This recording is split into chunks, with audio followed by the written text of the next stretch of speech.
I thought my parents loved me. Until I heard the words I wasn't supposed to hear. I grew up believing my parents were just distant. But the truth revealed itself the night I heard them whisper a sentence that changed my life forever. I wasn't supposed to hear it, and once I did, nothing about my childhood made sense anymore. I always believed that every child arrives with a place already carved out for them. Some grow into families that brighten at the sound of their footsteps. Some enter homes where their laughter is encouraged and their ideas matter. For a long time, I assumed I fell into the same category, just with quieter parents and an older set of siblings who took up most of the attention. I assumed the distance was not personal, only circumstantial. But everything changed on one evening when a single sentence I was never meant to hear rearranged everything I thought I understood about my past. I grew up in a modest two-story home at the edge of a quiet town. The house was neither big nor small, but my presence inside it felt like an afterthought. My parents had 3 children before me. My eldest sister, Layla, was 10 years older and the one who set the standards in the family. My second sister, Sanaa, was the artistic one who danced at every school show. The youngest of the 3, Miriam, was the calm and kind sibling my parents often compared others to. Their achievements filled photo albums, house walls, and long conversations with relatives. In comparison, I existed in a quieter corner of the home. Not neglected in the physical sense, but rarely invited, rarely celebrated, rarely centered. Even as a child, I noticed my absence in family narratives. When relatives visited, they greeted my sisters by their achievements, awards, performances, school rankings. When they greeted me, it was with a nod or an absent question like, "How is school?" Their tone always felt obligatory, not curious. I brushed it off, assuming that as I grew older, things would change. My earliest memories carry a pattern that I didn't recognize until much later. My first drawing displayed on the fridge lasted only a day. My first certificate slipped into a drawer instead of the living room wall. My first sports event went unmentioned at dinner. At the time, I treated it as normal. Children naturally assume the world they live in is the world everyone lives in. I believed every 4th child in a family must simply receive less attention. School became the first place where I felt seen. My teachers addressed me by name, encouraged me to answer questions, pushed me to participate. I was quiet but observant, and I enjoyed learning. I often ranked high in exams. Those ranks mattered to my teachers and classmates. But when I brought the same results home, they rarely shifted the atmosphere. One clear memory remains from when I was 9. I came running home with a certificate from a district quiz competition. I placed 2nd. I had never stood on a stage before that day. I held the certificate with pride. I rushed inside, eager to share the moment. My mother was in the kitchen, and I held out the certificate to her. She glanced at it, nodded once, and said, "Wash your hands for dinner." There was no smile, no question about how the competition went. The certificate disappeared into a drawer and remained untouched for years. At that age, I thought maybe she was busy, or tired, or deep in thought. I told myself the timing was unfortunate. But similar moments repeated many times over the years. Gradually, I stopped expecting reactions. My father was not unkind, but his presence was distant and quiet. He spent most of his evenings reading or working on small repairs. When I stood near him holding a report card or a small trophy, he gave a steady nod without looking long enough to read the details. I accepted his silence as a personality trait.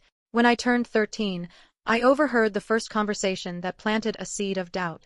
My parents stood in the hallway after dinner talking in low tones. I had gone upstairs for something and came down quietly to return a book. As I reached the bottom step, I heard my mother say, "Maybe we should have stopped at 3. My father responded, "It was just unexpected." My mother replied, "Yes, and we weren't prepared." Their voices softened after that.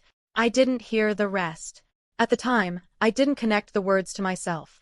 I believed they were talking about finances, or responsibilities, or something unrelated to my life. It wasn't until years later that this memory resurfaced with new clarity. As I moved through high school, my independence became a shield. I studied on my own, signed up for competitions by myself, and handled my affairs quietly. My teachers began noticing my writing abilities.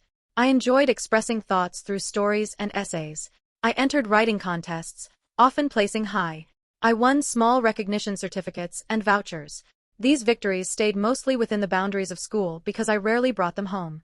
When I did share them, the responses were light and fleeting. My father's refrain was always the same, "Good." My mother's reaction varied between a nod or silence. I started to think maybe I wasn't achieving enough to warrant attention. Maybe my results were average compared to what my sisters did at my age. Maybe I misunderstood their expectations. But then came the incident that erased those assumptions permanently. It happened on a cold winter evening. I was 15. I had been studying late for an upcoming exam. I went downstairs to refill my water bottle when I heard my parents talking in the living room. They spoke calmly, not arguing. But their words were sharp enough to cut through the quietness of the night. My mother said, "I always thought having him changed our plans." My father replied, "We managed. But yes, we hadn't planned for another child." My mother's voice lowered. "Sometimes I think he was a mistake we weren't ready for." I stopped walking. My hand tightened around the water bottle. My breath froze. My chest felt hollow. My father sighed. "There's no point thinking about that now." My mother responded, "Yes, but I don't know how to connect with him. I don't know what he needs. I don't think I ever knew." At that moment, something inside me shifted permanently. I heard enough. I walked back upstairs quietly, struggling to understand what I had just learned. I didn't cry. I didn't confront anyone. I didn't sleep that night. I lay awake staring at the ceiling, letting the words settle. The next morning, nothing changed outwardly, but everything felt different internally. I carried the knowledge silently, unsure of how to process it. I didn't behave differently, but my heart moved into a separate space, one where I learned to stop expecting things that would never come. My grades improved over the next 2 years, not because of motivation from family but because school became the only environment where achievement mattered. I joined the debate team, wrote articles for the school newspaper, and participated in competitions. I slowly discovered my voice and my ability to articulate thoughts clearly. When I graduated high school, I ranked in the top 5 in the district. My teachers celebrated. My classmates congratulated me. When I came home with the official results, my parents simply acknowledged the information with neutral expressions. My mother asked, "What will you study next?" Not "we're proud," not "well done," only a logistical question. I applied for university programs myself, choosing literature and communications because they felt natural to me.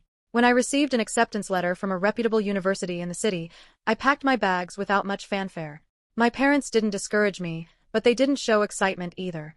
They helped me load my luggage into a taxi and stood by the gate, wishing me well without any display of emotion. Living in the city changed everything. University introduced me to students from various backgrounds, each with their own stories and ambitions.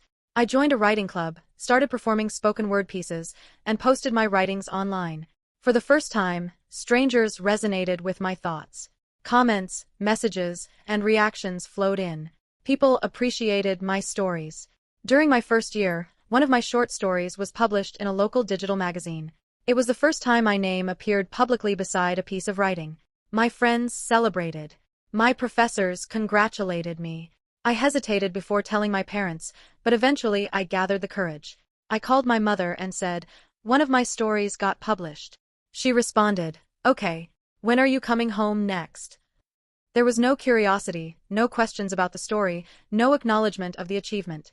I thanked her and ended the call. This became a familiar pattern. I succeeded quietly. They responded quietly. I detached slowly, letting the space between us widen naturally. During my final semester, an opportunity arrived that would change the trajectory of my life. I applied for an international creative writing fellowship held overseas. It was competitive, and the application process was intense. I submitted essays, samples, recommendations, and waited for months. When I received the acceptance email, I sat still for several minutes, processing the realization that I had accomplished something far beyond what I once thought possible. I called my father and delivered the news. He said, "That's good. Then, how much will it cost?" No excitement. No acknowledgement of how significant this opportunity was. I didn't expect anything more. Before leaving for the fellowship, I returned home for a brief visit. During that time, another conversation shifted my understanding deeper. One day, I left an official letter from the fellowship program on the dining table by mistake. My mother picked it up and read the first page. She asked, "Why would they select you?" I paused. She continued, "Are you sure they didn't make a mistake?" The question was delivered in a neutral tone, but it cut sharply. I answered slowly, "They selected me because my work was strong." She responded with silence. Later that night, while walking past her room, I heard her speaking to my aunt on the phone. She said, "I don't know if he will manage. He has always been different. Maybe things happened too late with him. She spoke without bitterness, but without confidence either. I heard enough to confirm what I suspected. Not only did they never plan for me, but they had carried that sentiment throughout my entire life. The next morning, I felt calm, but aware. I didn't confront her. I didn't express anger. I simply acknowledged internally that my journey forward would be built by my own hands. The fellowship abroad was transformative. I lived among writers, thinkers, and creative minds who valued stories and understanding. Workshops, readings, late-night discussions, each experience widened my perspective. I presented my work to audiences who listened with genuine interest. My mentors pushed me to refine my voice. I wrote tirelessly, exploring parts of myself that I had never expressed. I crafted a piece titled Echoes of an Unplanned Life, which later became one of the most read pieces on the program's website. The story resonated with many readers. Some shared similar experiences. Some said they felt invisible at home. Their messages helped me realize that my story, though personal, was relatable. After returning home from the fellowship, I felt more grounded. I didn't seek recognition from my parents anymore. I visited them briefly, shared a few stories of my trip, and maintained a respectful distance. Over time, small changes appeared in their behavior. My father asked me once about my writing schedule. My mother asked whether one of my articles was available to read. Their interest was minimal but present. I appreciated it while understanding that their nature would not change drastically. I wrote a memoir after completing university. In it, I detailed my childhood, my struggles, the overheard conversations, and my journey towards self-recognition. I didn't write with anger or accusation, only clarity. A small press accepted the manuscript, and I held the published book in my hands with a sense of closure. It wasn't about success, it was about reclaiming the story that shaped me. I gave copies to family members, including my parents. My mother read it slowly over several days. One afternoon, she approached me and said, "I didn't know you felt this deeply." She didn't apologize, but her tone carried something different, something honest. My father simply said, "You write well." That was his version of support. I accepted it without wanting more. Over time, I built a life defined by independence, creativity, and quiet strength. I mentored young writers who struggled with self-worth. I spoke at schools and community centers about carving identity from difficult experiences. I published more work, traveled to writing residencies, and built my own environment of encouragement. Now, when someone asks me, "When did you realize your parents considered you a mistake?" I answer with clarity. It wasn't one event. It was a series of patterns: silence, distance, missed celebrations, and finally, the words I overheard late at night. Those words were the confirmation, but the signs had been there long before. Yet despite the realization, I didn't allow it to control my future. I didn't become defined by their lack of preparedness or their limitations. I became defined by my ability to grow beyond them. I built a voice, a life, and a story that stands separate from their expectations. I understand now that some parents do not mean harm, they simply lack the tools to connect. Some children arrive unexpectedly, and the weight of responsibility clouds perception. That does not reduce the child's value. I wasn't a mistake. I was only unplanned. And sometimes, unplanned things grow into the most unexpected stories.